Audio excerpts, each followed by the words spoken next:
સ્વામી વીરપુર પધારેલા. વીરપુર કોનું? જલારામનું વીરપુર. જલારામ બાપાનો ઇતિહાસ સ્વામિનારાયણ ભગવાનના સંત ગુણાતીતાનંદ. નમસ્કાર મિત્રો, સ્વાગત છે તમારું અમારી ચેનલમાં. અને આજની બ્રેકિંગ ન્યૂઝ એ છે કે સ્વામિનારાયણ સંપ્રદાયના સ્વામી ઉપર જલારામ બાપાના અપમાન કરવાનો આરોપ લાગ્યો છે, જેને લઈને સાંસદ રૂપાલાએ પણ આવેદન આપ્યું છે અને સ્વામીને ચેતવણી પણ આપી છે.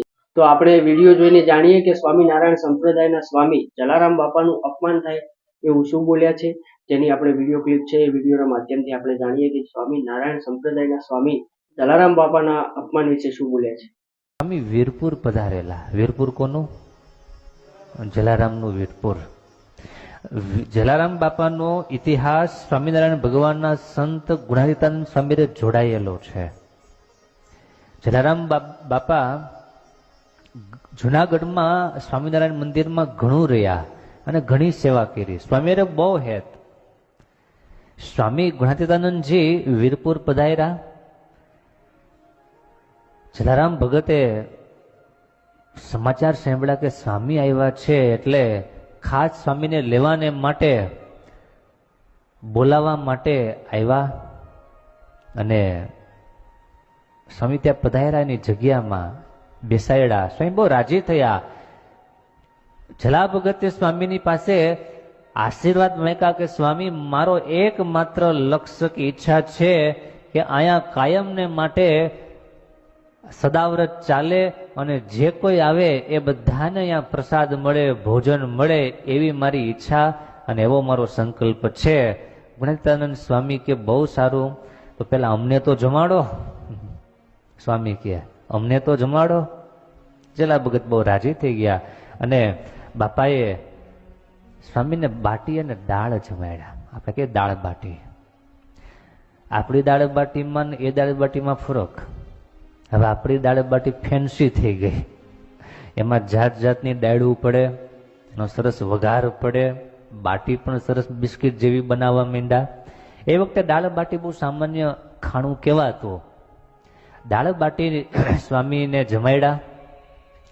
સ્વામી બહુ રાજી થયા અને રાજી થઈને ગુણાતીતાનંદ સ્વામી કે જલા ભગત, તમારો સંકલ્પ ભગવાન પૂરો કરે અને કાયમને માટે તમારા ભંડાર અખૂટ રહેશે, જાઓ. આમ ગુણાતીતાનંદ સ્વામી આશીર્વાદ દીધા. આજે આપણે બધાએ એ જગ્યાને જોઈએ છીએ, જાણીએ છીએ કે સ્વામી ગુણાતીતાનંદજીએ આજથી 200 વર્ષ પહેલા જે આશીર્વાદ આપેલા, એ આશીર્વાદના ફળ રૂપે આજ દિવસ સુધી બહુ સારું કાર્ય, સમાજનું સારું કાર્ય થાય છે. અન્નદાન બહુ મોટું અપાય છે. તમને સાંભળીને પણ આનંદ થાય. અયોધ્યામાં રામલલાનું સ્થાપન થયું, એની પ્રતિષ્ઠા થઈ. ત્યારથી આજ દિવસ સુધી હું સાંભળ્યું છે કે દર વર્ષે કે દર મહિને જલારામ જગ્યા ટ્રસ્ટ દ્વારા ભગવાનના થાળ થાય છે. ભગવાનના થાળની સેવા થાય છે, એવું આપણે જાણ્યું છે. બહુ આનંદની વાત આપણે ગુજરાતીઓ માટે. તો મિત્રો, સ્વામીએ આ વાત કરી હતી, જેના લીધે લોકોમાં રોષ જોવા મળ્યો છે, નારાજગી જોવા મળી છે અને આ મુદ્દે લઈને સાંસદ રૂપાલા સાહેબે પણ સ્વામીને ચેતવણી આપી છે. તો રૂપાલા સાહેબનો પણ વિડીયો જોઈ લઈએ અને જાણીએ કે રૂપાલા સાહેબે સ્વામીને શું ચેતવણી આપી છે. જલારામ બાપા એક એવું પાત્ર છે કે જેની પ્રત્યે સમગ્ર સૌરાષ્ટ્ર, ગુજરાત, દેશ અને દેશની બહાર શ્રદ્ધા ધરાવનારો ખૂબ મોટો વર્ગ છે. બીજું, જલારામ બાપા એ આપણા શ્રદ્ધા અને સેવાનું કેન્દ્ર છે.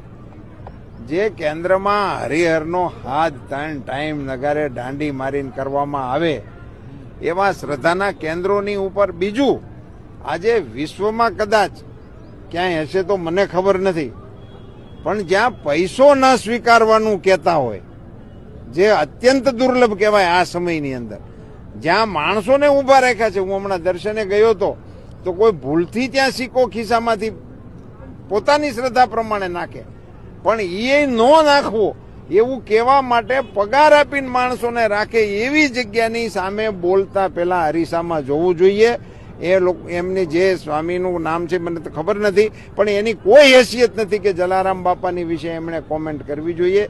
તો મિત્રો, આ હતું સ્વામીનું નિવેદન, જેને લઈને રૂપાલા સાહેબે પણ ચેતવણી આપી છે. અને આ મુદ્દે તમારું કહેવાનું શું થાય છે એ કમેન્ટમાં અવશ્ય જણાવજો. અને હા, જો તમે આ ચેનલ પર નવા આવ્યા હો તો અમારી ચેનલને સબસ્ક્રાઇબ કરી લેજો અને આ વિડીયોને તમારા મિત્રો સુધી શેર કરજો અને કમેન્ટમાં અવશ્ય જણાવજો. જય માતાજી.